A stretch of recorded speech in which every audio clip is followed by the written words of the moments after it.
Especial Saúde está na sua companhia. Seja bem-vindo. Envelhecer não é fácil. Numa sociedade marcada pelos mitos de uma juventude que todos querem eterna, ver passar os anos e aceitar essa mudança é complicado e pode acarretar consequências traumáticas e mesmo dramáticas. Hoje, no Especial Saúde, queremos saber se é possível envelhecer e ser saudável e ativo. Há regras e conceitos que se podem utilizar para que os anos não pesem? E podemos fazer uma vida tão normal como quando tínhamos 20 ou 30 anos? O nosso corpo e a nossa mente estão em sintonia no processo de envelhecimento? São muitas perguntas. Vamos tentar saber as respostas com 3 especialistas de áreas diferentes. Vou apresentá-los. Fátima Romão, diretora do Serviço de Ginecologia e Obstetrícia do Hospital Garcia de Horta e presidente da Sociedade Portuguesa de Menopausa. José Camolas, nutricionista do Serviço de Endocrinologia do Hospital de Santa Maria. Francisco Rodrigues, instrutor de fitness internacional. Desde já agradeço aos 3 por terem aceitado o meu convite e estarem hoje aqui comigo. É um prazer tê-los cá. Doutora Fátima Romão, envelhecer não é fácil, toda a gente sabe. Isto é um dado adquirido, digamos assim. Parece que nas sociedades ocidentais este processo é mais difícil do que em outras sociedades. Estou-me a lembrar da asiática, da africana, por aí fora. O ser mais velho para nós é sinal de peso morto ou não? Pode ser e pode não ser. Eu espero que não seja muito, mas eu penso que saber envelhecer é muito bonito.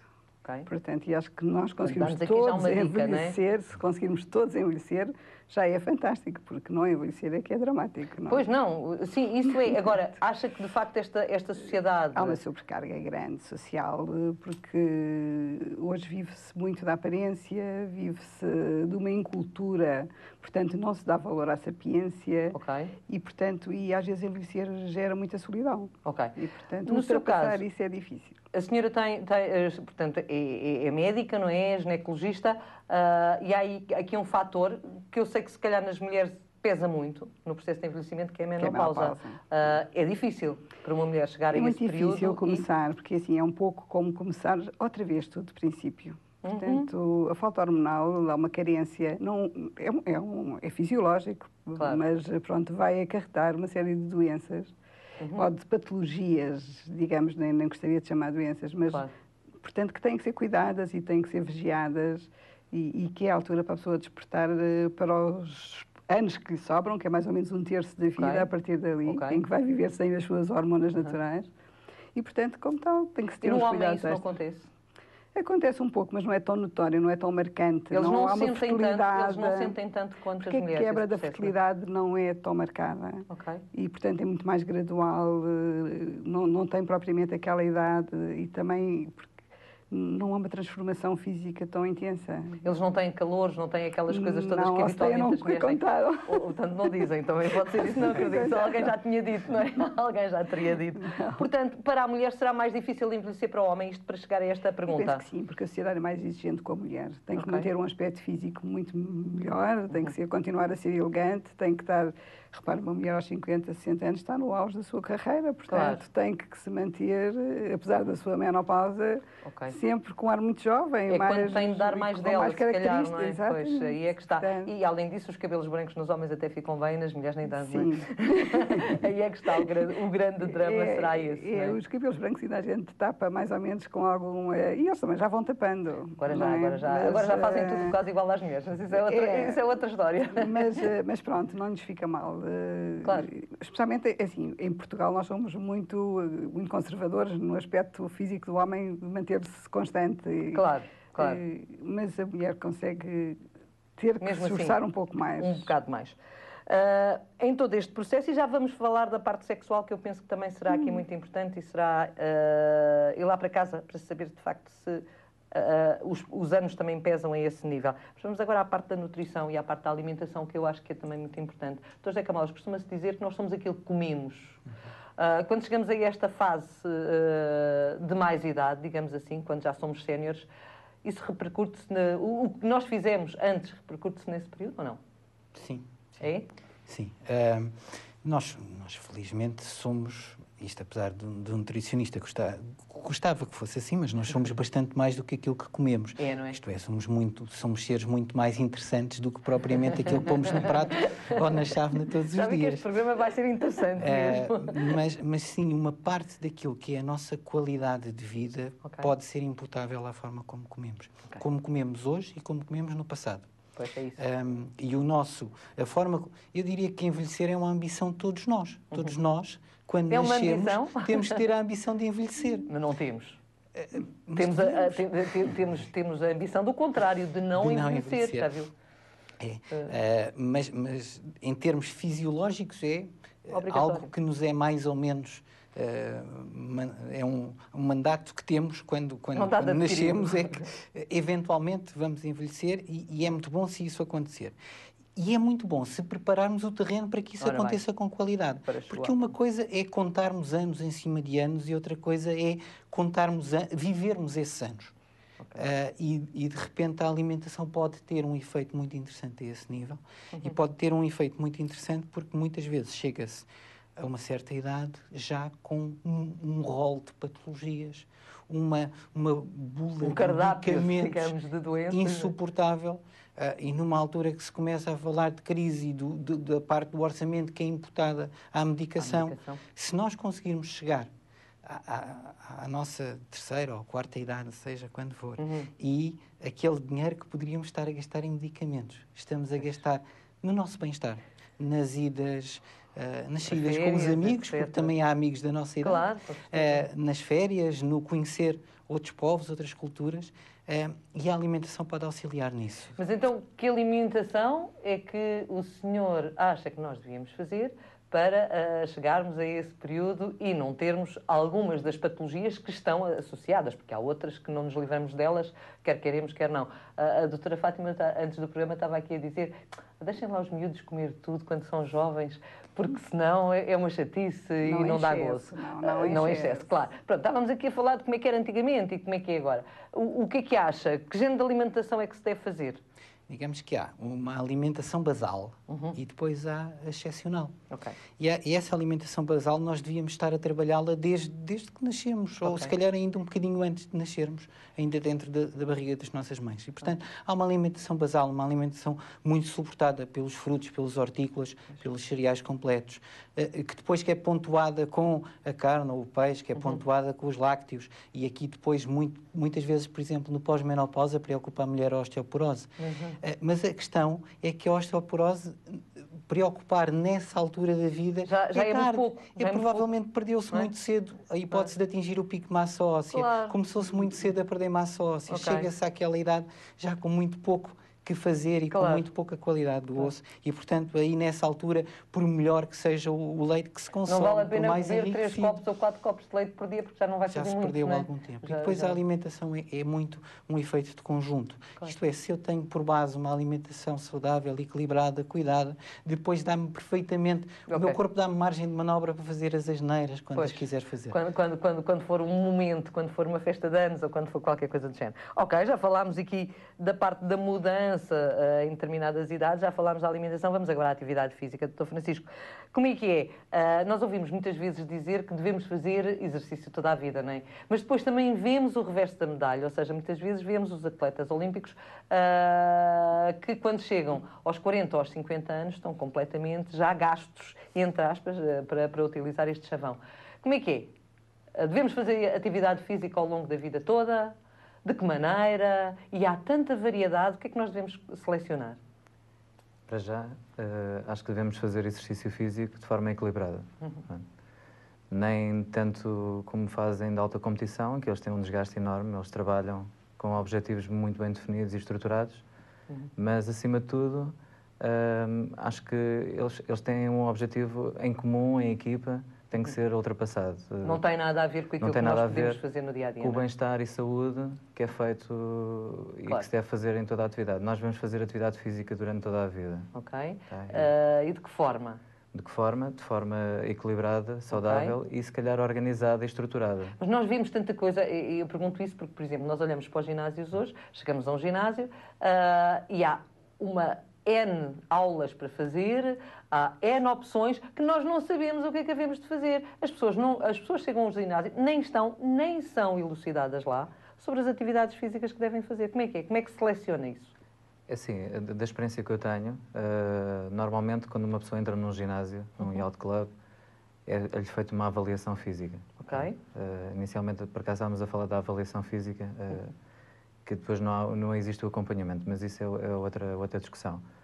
Existe uma avaliação física que define mais ou menos os valores padrões que as pessoas têm e aquilo que têm em excesso ou que têm em carência.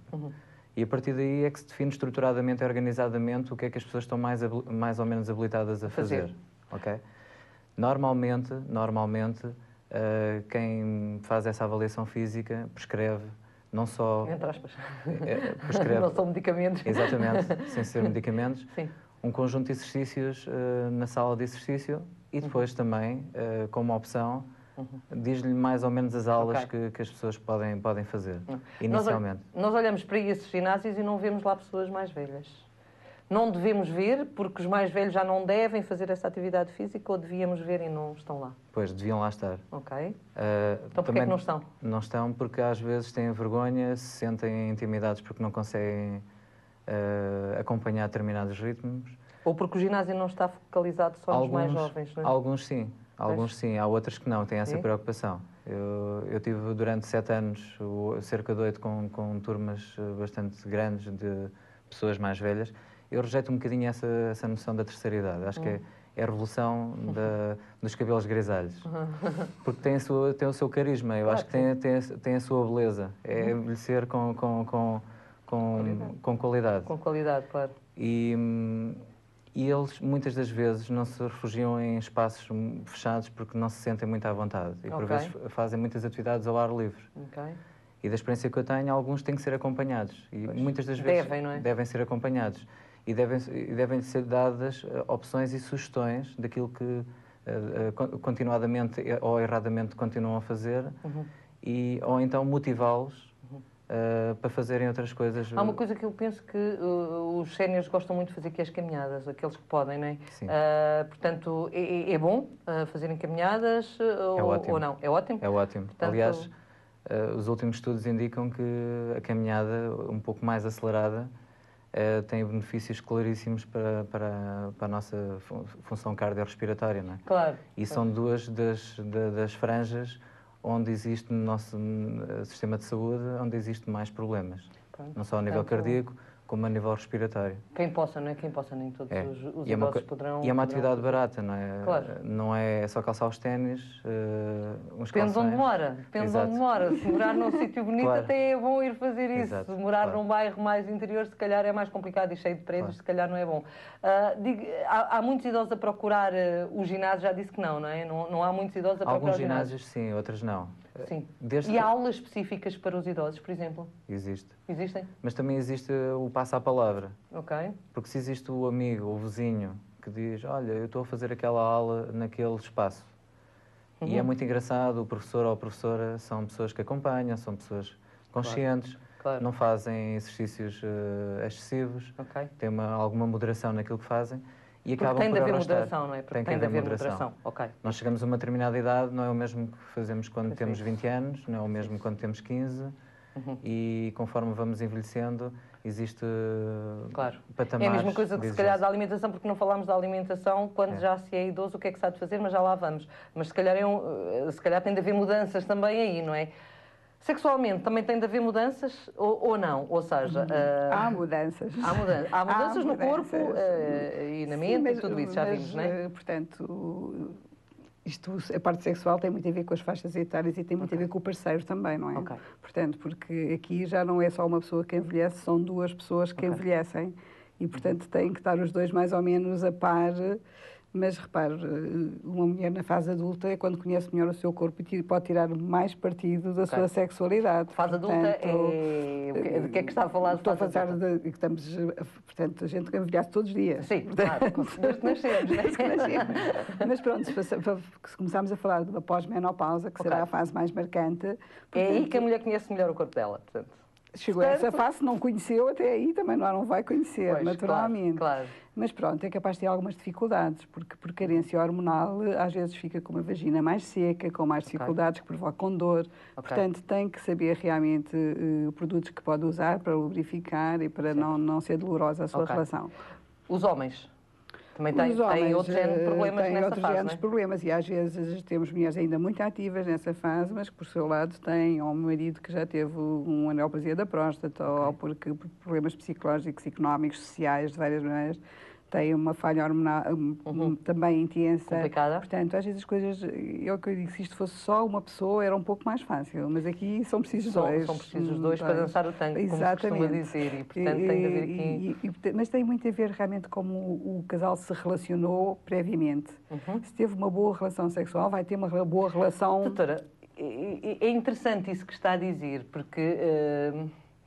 as pessoas deviam morrer juntas, se calhar, não é? O casal, se calhar, devia morrer juntos. Era cómodo, mas não acontece. Mas não acontece. E então, nós vemos situações muito engraçadas, não é? De pessoas que ficaram viúvas e outras que se separaram, porque também há muitos divórcios aos 60 e aos 70. Cada vez mais? Cada vez mais, ao contrário do que nós pensamos. Do que se pensa, pelo menos a imagem dos pais é sempre que eles são para toda a vida e não é bem assim, não é? Pelos vistos, não é bem assim. E, portanto, o que é que nós vemos? Vemos aquela faixa etária que ainda está bem na vida, dos 65, 70, etc., e que quer fazer coisas... E que às vezes está economicamente bem na vida. E que está económica, porque por enquanto ainda não lhes foram às reformas, sim, portanto mas ainda funciona. A ter uma estabilidade maior do que se calhar tinham no resto antes, não é? E o que é que vimos? Vimos eles a procurarem fazer muitas coisas. As universidades da terceira idade estão lá, os bailaricos, que é uma das coisas que eu acho extremamente engraçado, não é? Onde se procura mesmo um parceiro para... um acompanhamento a dois, para uma saída a dois, etc, etc. Há aqui uma mudança de comportamentos também engraçada, não é? Estão mais despertas para, já nem falo em termos de sexualidade neste caso, mas para o seu bem-estar psicológico e para a sensação de não ficar... Não é só fazer exercício, é não sedentar. Portanto, o não sedentarismo, eu penso que é mais grave até do que o não fazer exercício. Claro. Porque há muitas pessoas, isto sejam magros ou mais ou fortes, não tem nada a ver, mas o sedentarismo é que eu acho que realmente mutila e mata as pessoas. Pois é isso, Portanto, sedentarismo intelectual, sedentarismo físico, mas às vezes também as pessoas estão muito condicionadas ainda porque têm que trabalhar até muito tarde, cada vez mais, isso vai acontecer, não é? Portanto, já falam em 70, não é? Sim, qualquer dia nós não vamos conseguir, vamos trabalhar todos. Não temos momentos de lazer, digamos assim. Vamos agora falar da alimentação também. Naquela vertente que lhe falei, Dr. José Camões, de facto, falou-nos do que é que devíamos fazer, não é? Para chegarmos a velhos, entre aspas, e termos, de facto, uma saúde melhor, ou pelo menos algumas das patologias não nos afetarem, porque todas será impossível. Mas quando se chega àquela faixa etária, a partir dos 65, como é que se come? Pois, há coisas que mudam, não é? Muitas pessoas têm poucos dentes. Por exemplo? É difícil comer carne mal passada com poucos dentes. É difícil comer alimentos mais rijos, mais difíceis de mastigar. Existem algumas alterações da própria salivação e do próprio aparelho gastrointestinal. O estômago poderá produzir um pouco menos de ácido e, portanto, as digestões podem ser mais difíceis. A capacidade absortiva do intestino é um bocadinho menor e, portanto, a capacidade de absorver nutrientes é ela também um pouco menor. E isto tudo justifica que a alimentação tem de ser mais rica, mais inventiva. Há pouco falávamos da questão das sopas, não é? Sim. E as sopas são uma forma relativamente simples de, num único alimento, juntar muitos outros. É um líquido. Os alimentos são relativamente moles e, portanto, são mais fáceis de mastigar e de deglutir, e porque é líquido, ultrapassa um pouco a questão da salivação, porque tem uma digestibilidade relativamente simples, ultrapassa a questão das digestões difíceis, e depois, quando chega ao intestino, de facto, é riquíssimo em termos de minerais, vitaminas. Muitas vezes, alguns idosos queixam-se de obstipação, temos lá as fibras que vão ajudar um pouco, e, portanto, a sopa, o grande senão da sopa é, às vezes, confeccioná-la. Pois é. Mas mesmo assim, ainda dará menos trabalho, até se pode fazer um panelão que se guarda para mais tarde, não é? Portanto... E é uma ótima estratégia e é muito interessante ajudarmos crianças a comer sopa pela via dos avós. Pois. Eu não gosto da sopa que a minha mãe faz, mas gosto da avó. Claro. E isto é verdade, muito importante. É verdade. Isso acontecia comigo. Eu gostava da minha avó e não gostava da minha mãe. Mãe, não ouças isso. mas é verdade. Da avó é sempre melhor. Sei lá, há aí uma ligação interessante, não é? E isto é muitíssimo importante. Portanto, sopa deve-se comer, é transversal a todas as idades. É isso que me está a dizer. Devemos comer sempre, não é? Completamente. E os idosos também. Se calhar, os legumes temos de os pensar menos em salada, temos que os pensar mais cozidos ao vapor, cozidos e depois salteados como se fazia uma coisa, doutor, antigamente. Que nunca percebi muito bem, porque muitos dos idosos que eu conheço dizem que à noite bebem só um chazinho com uma torradinha. Isto deve ser assim ou não? Depende do que foi o resto do dia. É? Sobretudo, é preciso perceber como é que eu chego a esse chá e torradinha. Se eu fiz um almoço relativamente equilibrado, se fiz um bom pequeno almoço, fiz um lanche simpático, se calhar é perfeitamente possível, porque os gastos energéticos, à medida que vamos envelhecendo, descem um pouquinho. Tenho menos atividade dia-a-dia, o que não quer dizer que não tenha atividade física, e devo tê-la, mas terei menos atividade, portanto, as minhas necessidades energéticas são menores, o que quer dizer que a minha última refeição do dia pode ser um bocadinho mais parcimoniosa. Mas lá está, se o meu pequeno almoço foi um chá e 2 bolachas, o almoço foi só uma sopa, então de certeza que um jantar com um chá e uma torrada não chega. A crise pode ser um problema para os nossos séniores? A crise é um problema para os nossos séniores, definitivamente. Quem faz clínica ouve isso todos os dias, em todos os estratos etários, mas nos séniores mais ainda. Também. E como eu dizia há pouco, então nos polimedicados mais ainda, porque depois como é que se gera o orçamento entre aquilo que é a renda, as contas correntes, os medicamentos, o que sobra para o orçamento para a comida é muito pouco. Como é que se pode fazer uma alimentação correta, não é? E é um grande desafio. Há coisas que os idosos têm em termos de competências sociais que são muito úteis. Por exemplo, eles gostam e sabem ir ao mercado comprar. É eles sabem comprar a fruta e os legumes sazonais. E estes são mais baratos. Claro. E para além de ser mais baratos, são mais nutritivos. E, portanto, o pão mais escuro normalmente não é obrigatoriamente mais caro que o outro. Claro. E tem mais garantias em termos nutricionais. Claro. E não é preciso comer muita carne. A carne, de facto, é mais cara, mas não é preciso comer muita carne. Temos aqui, apesar de sermos um país de uma grande costa e somos dos maiores consumidores mundiais de peixe, o peixe, infelizmente, é tendencialmente um pouco mais caro. Está a aumentar. Nota-se isso, quem vai à praça nota isso, não é? Doutora Fátima, notamos isso muito. Está a ficar muito mais caro do que estava antes. Portanto, ficaram já aqui algumas dicas que podemos aproveitar. Sr. Francisco, um dos problemas que as pessoas têm muitas vezes quando querem fazer atividade física é então os meus ossos. Porque esse é um problema dos mais velhos, não é? Quer dizer, o problema das artroses, não é? Das articulações e de tudo isso. Acha que os nossos PTs, entre aspas, ou os nossos professores de educação física que estão por aí, têm conhecimentos, de facto, para lidar com os mais velhos e para saberem o que é que eles precisam? Ou nem por isso? Nas grandes cadeias estão preparados para isso. Acho que sim. E algumas escolas de formação indicam e ajudam nesse sentido, e é uma formação de base. Aliás, são várias patologias e a osteoporose é uma delas, não é? Por exemplo? Artrite reumatoide, problemas cardiovasculares, por exemplo, são as bases, ao nível respiratório também. Claro. Portanto, digamos que muitas vezes as pessoas não procuram um ginásio mesmo por desconhecimento. Não. E sabem exatamente o que vão. E há muitos até fazem várias perguntas antes de ir para lá. Pois, então o que é que falhará nesta fase? A inércia de não se querer, de facto, ir? A cabeça do mais velho está noutro... As pessoas pararam um bocadinho. As pessoas ficaram em frente à televisão e preferem a televisão. As pessoas tinham um hábito. Tal como dissemos, o ser humano é um animal de hábitos, para o bem e para o mal. As pessoas tinham um hábito e deixaram de o ter. Quer andar, quer deslocar-se. Isso gerou algum imobilismo com o tempo. E isso gera alguma preguiça. A preguiça gera inércia e inércia... E vamos ficando. E depois deixamos de ficar, hoje não me apetece porque não estou com vontade, no outro dia dá-me a cabeça, eu vou lá, vão todos olhar para mim, pronto. Existe sempre ali algumas chavões que ficam sempre na cabeça da pessoa. faz com que as pessoas não procurem, não se informem. Alguns informam-se, estão muito bem informados. Nós vemos muitas pessoas, cada vez vemos mais pessoas, isto se calhar é um benefício.